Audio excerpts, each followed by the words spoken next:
네, 한 주간의 한반도 정세와 외교안보 이슈를 다시 한번 정리해보는 토요일 대담 코너 한반도 브리핑입니다. 김정은 북한 국무위원장과 푸틴 러시아 대통령과의 정상회담을 둘러싼 여진 계속 이어지고 있습니다. 윤석열 대통령은 현지 시간 20일 개막한 유엔 총회 연설에서 북러의 군사협력을 좌시하지 않겠다고 경고를 했고요. 실질적 대응 조치도 발표했는데요. 이번 유엔 총회에서는 우크라이나 전쟁, 북한의 핵 개발 등 국제 갈등 해소에 무기력한 모습을 보여온 유엔 안보리를 시급히 개혁해야 한다는 목소리도 잇따라 나왔습니다. 네, 지난주에 이어서 오늘도 북한과 러시아의 군사적 밀착 행보 그리고 이에 대한 국제사회의 대응을 중심으로 한 주간의 한반도 정세 짚어보겠습니다.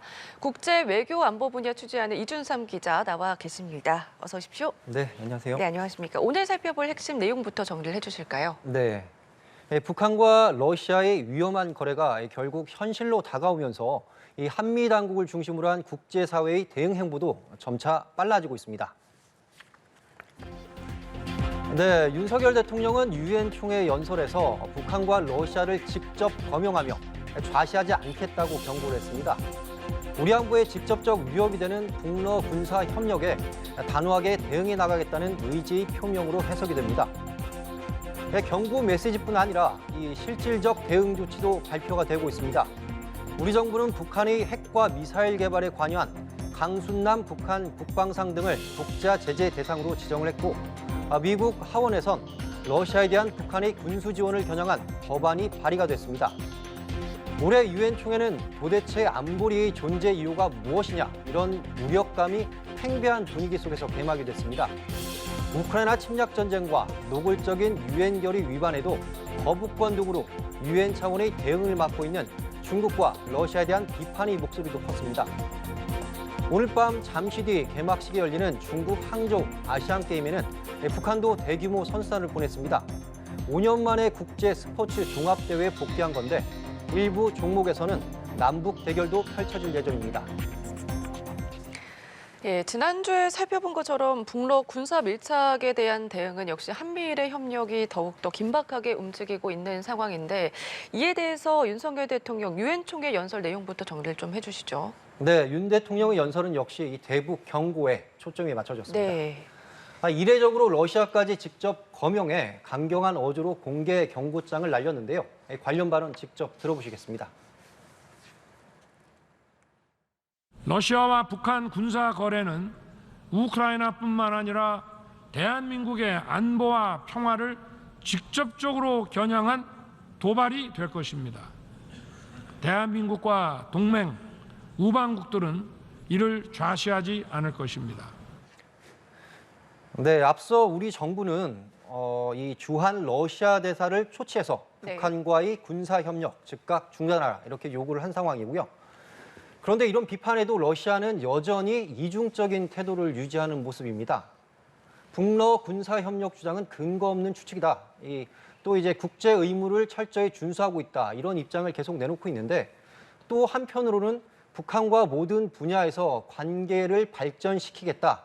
이런 모순된 신호를 또 발신하고 있습니다.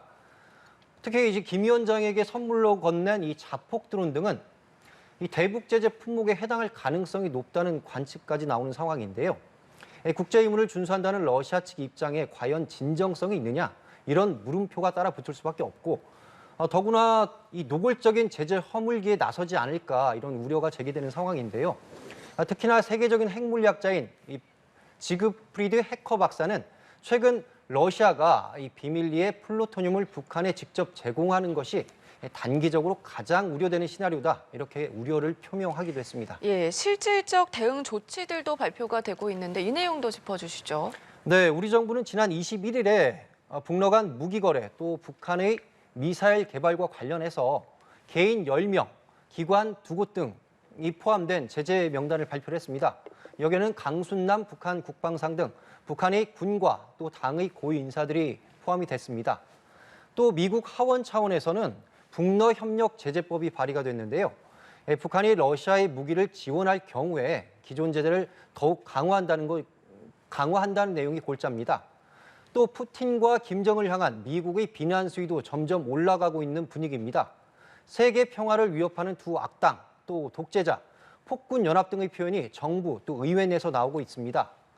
북한과 러시아가 레드라인을 넘어서고 있다는 그런 위기감이 좀 반영된 것으로 좀 해석이 됩니다. 네, 다시 유엔 총회로 좀 돌아가 보면 러시아의 우크라이나 침략 전쟁, 또 북한의 대북 제재 결의 위반에도 유엔의 대응이 나오지 않고 있습니다. 이런 상황과 관련해서 계속 비판의 목소리가 나오고 있다면서요. 네, 그렇습니다. 그동안 유엔 안보리 차원의 의사결정은 중국과 러시아의 반대에 부딪혀서 이 번번이 이렇게 파행을 빚어온 상황인데 예컨대 북한의 경우에 8번의 ICBM 시험 발사를 포함해서 작년에만 70회 이상의 탄도미사일을 발사했습니다. 그런데도 안보리의 추가 제재는 모두 불발에 그쳤는데요. 우리 정부의 황준국 주 유엔 대사는 최근 유엔 총회 비공개 회의에서 이런 현실을 거론하며 상임이사국들이 모순적 거부권 행사는 자제해야 한다 이렇게 촉구를 했습니다. 바이든 대통령도 유엔 총회 연설에서 러시아의 불법적인 우크라이나 침략 전쟁을 거론하며 안보리 개혁을 강하게 주장을 했습니다. 또 이 안보리의 분열과 유엔의 이런 무기력한 상황에 대해선 유엔 사무총장까지도 현실을 신한 듯한 발언을 해서 눈길을 끌었는데요. 구테르스 총장은 안보리에 대한 행정적 권한이 실제로 얼마나 되느냐 이런 CNN 물음에 사무총장은 권력도 돈도 없다 이렇게 좀 자주 섞인 발언을 내놓기도 했습니다. 많은 국가들이 안보리 개혁 취지에는 공감을 하고 있습니다. 하지만 또 강론에 들어가 보면 이해관계에 따라서 입장이 첨예하게 엇갈리는 상황이고요. 또 현재 상임이사국들의 이 기득권을 포기하라 이렇게 설득하는 것도 현실적으로 좀 쉽지 않은 상황인데 과연 개혁 논의가 앞으로 좀 본격화될 수 있을지 조금 두고 봐야 할 것 같습니다. 예, 조금 뒤에 이제 중국 항저우 아시안 게임 개막식이 열립니다. 여기에 북한 선수들도 대거 참여를 한 것으로 알려지는데 북한이 국제 스포츠 무대에 복귀한 게 5년 만이라면서요. 네, 그렇습니다. 그러니까 이제 북한은 앞서 2021년에 코로나가 이제 확산되면서 네. 도쿄 하계 올림픽까지도 일방적으로 불참했습니다. 대외적 교류를 갖다가 완전히 차단하겠다는 의미였죠. 이 때문에 IOC로부터 징계를 받았고요. 작년 말까지 국제대회 출전 자격이 정지가 되어 왔습니다. 그래서 그런지 이번 아시안 게임에는 185명이라는 대규모 선수단을 파견했습니다. 또 여자 농구나 유도 등 적지 않은 종목에서는 남북 간의 맞대결도 펼쳐질 것으로 보이는데요. 네. 현재선 과거 국제 스포츠 경기 때마다 주목받았던 북한 여성 응원단도 모습을 드러내 눈길을 끌었습니다.